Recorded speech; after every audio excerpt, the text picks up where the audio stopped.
Понякога нещата в живота идват по-късно, отколкото се надяваме, но винаги идват когато трябва. Излязах, роден приличаш почти на Хавиер Бардем. Може би защото в усилията убеден съм, не победен съм. Мечта живот или съм сънувам, обувам или се събувам. Не умувам за миналото, вече зад мене. Сега въпросът кой до мене, Бога пред мене, над мене синьо небе, а тебе живота кисело зеле. Действай как се чувстваш, кой го е бебе.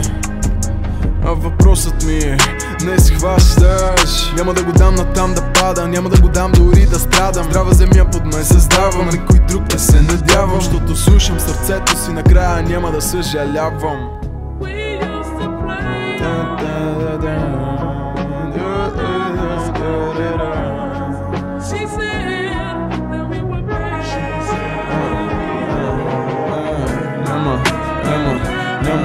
Няма да съжалявам, няма да съжалявам, няма да съжалявам,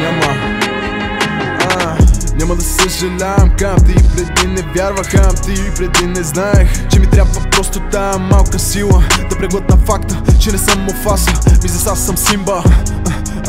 Не тая черна китара, опъвам струната. Сърцето си е на мястото, боли ме кура за сумата. Не усещам абстиненция, когато нямам майк пред мен. Май ще трябва да ме пращат в комуна, защото съм зарибен да правя такива бенгари.